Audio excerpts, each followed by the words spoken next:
Die Kastenvögtchen, die hat gekrämert. Sie hat einen Laden gehabt. Und vis-à-vis von dem Laden, bei dem Ottenhaus, hat eine Familie gewohnt, etwa mit einem 18-jährigen Mädchen.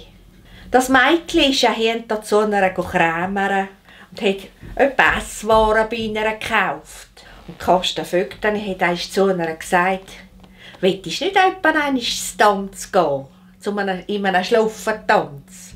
Also ein Schlaffentanz, das ist ein geheimer Tanz, wo sind die Bursten und die Mädchen früher gut tanzen. Und danach hat die Kastenvögtchen eben das Mädchen gefragt, das 18-Jährige, ob es tanzen will. Und dann hat das Mädchen gesagt, «Mama, ich will schon gehen, aber unsere lassen mich ja nicht.»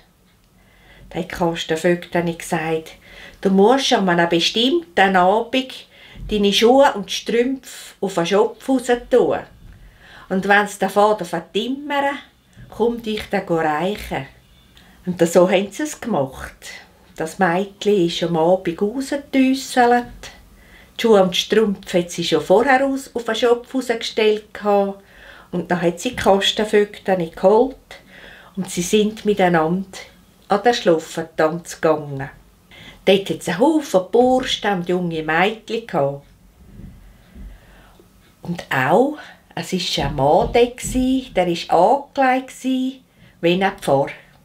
Er hat auch so das Hütchen und alles und er hat auch unsinnig glichen am Pfarrer, was du am Tal hatten. Und dann hat das Mädchen tanzen mit diesen Burschen und auch mit dem Pfarrer hat sie getanzt. Und dann, wenn sie heimgekommen ist, weiss man nichts. Nach dem Tanzabend. Aber das Mädchen hat das Gewissen geplagt. Und am anderen Tag ist sie zum Pfarrer gegangen und ist beichten. Sie hat gesagt, sie sei an dem Schlaffentanz und sie hat den Eltern nichts gesagt, dass sie gehen. Und der Pfarrer hat auch sinnig mit ihr. Aber sie hat zu ihm gesagt, ja, er sind ja auch gsi. Es war ja haargleich wegen dem. Er hat auch so ein Käppchen angehabt, wenn ihr jetzt hier habt. Dann war der Pfarrer so ruhig und so studiert und hat gesagt, «Der gang nur einmal. Und wenn er dann wieder mit dir tanzt, der Pfarrer, schlägst du ihm das Käppchen vom Kopf.» Gut, das Mädchen ist noch einmal gegangen mit der Kastenvögtchen an den Schlaffentanz. Und der Pfarrer hat wieder mit ihr getanzt. Und dann hat das Mädchen dem Pfarrer auf einmal das Käppchen vom Kopf abgeschlagen. Und dann sind darunter 2 Hörnchen vorgekommen.